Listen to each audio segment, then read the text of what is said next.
বন্ধুরা স্বাগতম আজকের ভিডিওতে।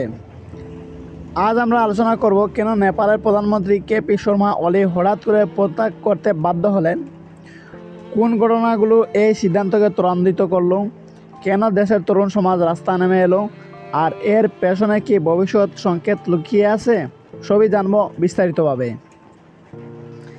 কেপি শর্মা ওলি নেপালের একজন অভিজ্ঞ রাজনীতিবিদ। তিনি 2024 সালের জুলাই মাসে প্রধানমন্ত্রী হিসেবে চতুর্থবারের মতন ক্ষমতায় আছেন।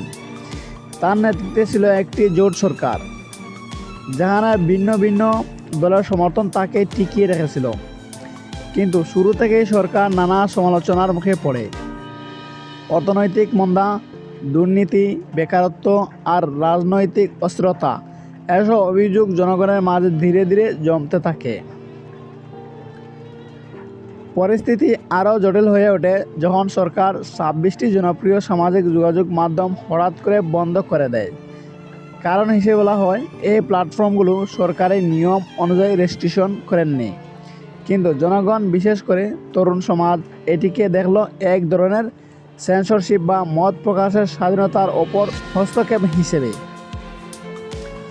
আজকের যুগে সোশ্যাল মিডিয়া শুধু বিনোদনের জায়গা নয়, এটা হয়ে উঠেছে কাজের সুযোগ, ব্যবসা, শিক্ষা আর যোগাযোগের অন্যতম মাধ্যম। তাই এই নিষেধাজ্ঞা মানুষকে আরও ক্ষুব্ধ করে তোলে। এই সিদ্ধান্তের পরপরই রাজধানী কাঠমান্ডুতে বিক্ষোভ শুরু হয়। তারপর খুব দ্রুত তা ছড়িয়ে পড়ে নেপালের বিভিন্ন শহরে। তরুণীরা সোশ্যাল মিডিয়ায় ব্লগ তুলে নেয়ার পাশাপাশি আরও বড় দাবি জানাতে থাকে: দুর্নীতির অবসান, বেকারত্ব কমানো, রাজনৈতিক স্বচ্ছতা নিশ্চিত করা। তাদের রাস্তা নামা এক ধরনের জেনারেশন জেড বিপ্লব, যেখানে নতুন প্রজন্ম তাদের অধিকার প্রতিষ্ঠার জন্য আওয়াজ তুলেছে। বিক্ষোভ বাড়তে থাকলে পুলিশের সঙ্গে সংঘর্ষ শুরু হয়।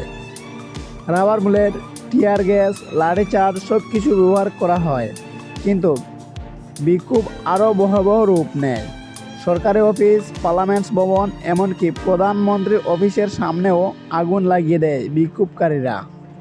রাস্তা অবরোধ, গণজমায়েত সব মিলিয়ে পরিস্থিতি হাতের বাইরে চলে যায়। দুঃখজনকভাবে এই সহিংসতা অত্যন্ত 19 জনের মৃত্যু হয় এবং বহু মানুষ আহত হন। বিক্ষোভ দিন দিন এতটাই তীব্র হয়ে ওঠে যে সরকার সামাজিক মিডিয়া নিষেধাজ্ঞা প্রত্যাহার করতে বাধ্য হয়। কিন্তু তাতেও জনরোষ থামেনি। অবশেষে 2025 সালের 9 সেপ্টেম্বর কেপি শর্মা ওলি ঘোষণা দেন যে তিনি দেশের স্বার্থে এবং পরিস্থিতি শান্ত করার জন্য প্রধানমন্ত্রী পদ থেকে পদত্যাগ করেছেন। এটি ছিল এক ঐতিহাসিক মুহূর্ত, কারণ জনগণের চাপেই একজন প্রধানমন্ত্রী পদ ছাড়তে বাধ্য হলেন। পদত্যাগের খবরে বিক্ষোভকারীরা আনন্দ প্রকাশ করে। তাদের কাছে এটি ছিল দুর্নীতির বিরুদ্ধে জয় আর মত প্রকাশের স্বাধীনতার বিজয়। তবে রাজনৈতিকভাবে নেপাল এখনও অস্থিরতার মধ্যে রয়েছে। কোন দল বা নেতার হাতে দেশ যাবে, ভবিষ্যতে নতুন সরকার জনগণের দাবি মেনে চলতে পারবে কিনা, এখন সেটাই বড় প্রশ্ন। আন্তর্জাতিক মহলও ঘটনাটিকে নিবিড়ভাবে পর্যবেক্ষণ করছে। বিশ্বজুড়ে একটাই বার্তা ছড়িয়ে পড়েছে: যুব সমাজকে অবহেলা করলে, তাদের কণ্ঠ রোধ করলে শেষ পর্যন্ত তারাই ফল ভোগ করতে হয় সরকারকে। বন্ধুরা, এই হলো নেপালের প্রধানমন্ত্রী পদত্যাগের পেছনের আসল কারণ।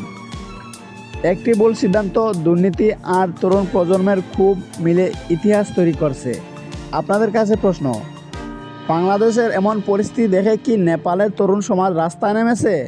কমেন্টে জানিয়ে দাও তোমাদের মতামত। ধন্যবাদ সবাইকে।